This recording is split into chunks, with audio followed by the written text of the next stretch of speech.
The summer heat hung thick over downtown that August afternoon. Sarah Mitchell sat beneath the faded awning of Murphy's corner store, her weathered hands clutching a paper cup.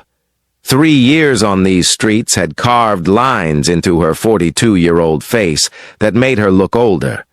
The kind woman who once taught piano lessons seemed like a distant memory now. Across the street, flames began licking through the second-floor windows of the old Henderson building. Sarah noticed it before anyone else. She stood slowly, her joints protesting. That's when she heard it. A child's cry, cutting through the growing noise of crackling fire. Without thinking, Sarah dropped her cup and ran.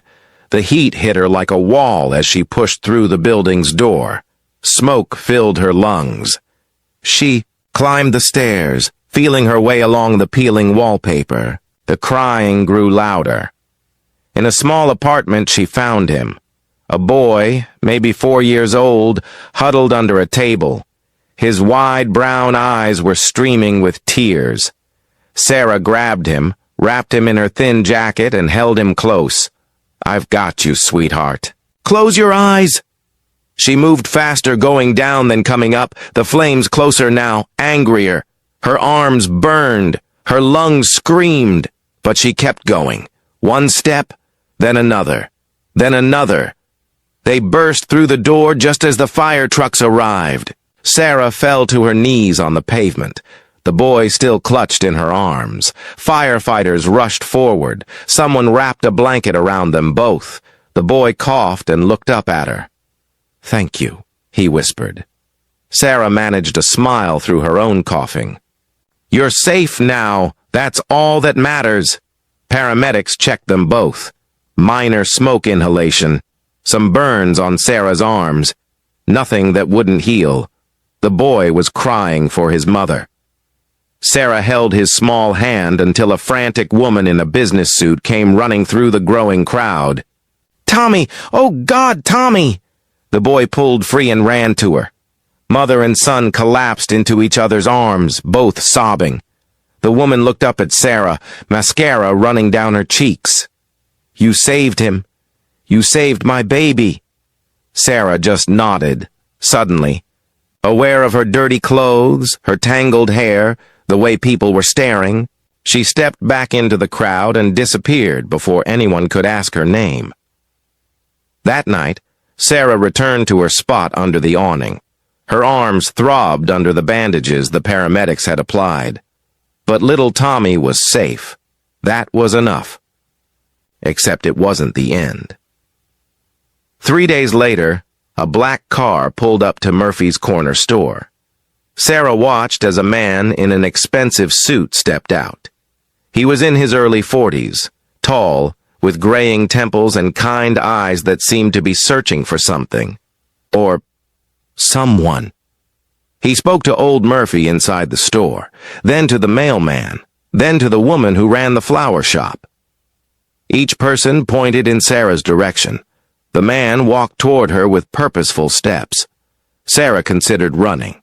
She'd learned that people in expensive suits usually meant trouble for people like her. "Are you the woman who saved the child from the fire?" His voice was gentle, not demanding. Sarah looked down. "I just did what anyone would do." "No," he said firmly. "Most people wouldn't have. Most people would have waited for firefighters. My name is James Crawford." The name meant nothing to Sarah. "That was my nephew, Tommy. My sister's son. She's a single mother, works 2 jobs. I was in meetings across town when it happened." His voice cracked slightly. "If you hadn't been there, if you hadn't gone in when you did, the firefighters said those extra minutes would have made all the difference." Sarah met his eyes. "He's okay, though. That's what matters." James knelt down beside her, not caring about his expensive pants on the dirty sidewalk. "My sister told me you disappeared before she could thank you properly, before we could help you." "I don't need help." "Everyone needs help sometimes," James said softly. 3 years ago, I lost everything. My wife, My daughter in a car accident. I almost didn't survive it. I own a technology company, employ 300 people, live in a house with 12 rooms. But none of that mattered when I lost them. Sarah saw the pain in his eyes. Real pain. The kind you can't hide. "I'm sorry," she whispered. "I spent a year barely functioning. My brother-in-law, Tommy's father, he died in the military when Tommy was just a baby. So my sister and Tommy, they're all the family I have left. You didn't just save a child. You saved my reason for going on." Tears welled in Sarah's eyes. "I used to have a family too, a husband, a daughter. But I made mistakes. I lost my job, then our home, then them." James sat beside her on the sidewalk. For a long moment, neither spoke.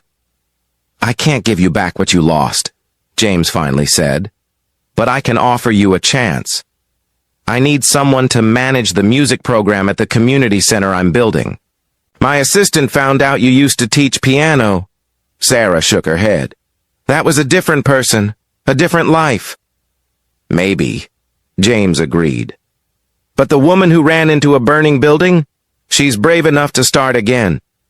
Sarah looked at her. Hands, remembering how they used to move across piano keys, teaching children to find beauty in music. "I'm scared," she admitted. "So am I," James said. "Every single day. But my therapist told me something that helped. She said courage isn't the absence of fear. It's deciding that something matters more than being afraid." He pulled out a business card. "This is my direct number. When you're ready, call. Whether that's tomorrow or next month, the offer stands." He stood up, dusted off his pants, and walked back to his car. Sarah watched him drive away, the card warm in her palm. She thought about little Tommy's trusting eyes, about the piano gathering dust in her memory, about second chances and whether she deserved one. 2 weeks later, Sarah made the call.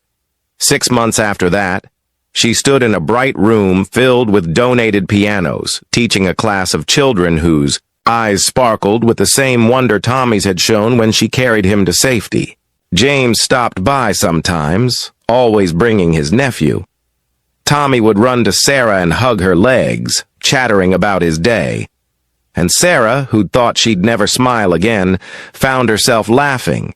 She'd learned that kindness isn't a transaction. You don't save someone expecting a reward.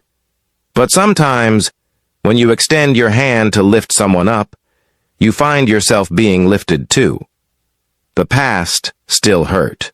Some days were harder than others. But Sarah had learned that healing isn't about forgetting. It's about finding the courage to begin again. And every time her fingers touched piano keys, or a child mastered a difficult piece, or Tommy drew her a crayon picture, Sarah remembered that even in our darkest moments, we have the power to bring light. Sometimes you save someone's life by running into a burning building, and sometimes someone saves yours by helping you remember who you used to be and who you still could become. If this story touched your heart, please like and share it with someone who needs to hear it today. Subscribe for more stories about hope and second chances, and comment below about a time when an unexpected kindness changed your life. Your story matters too.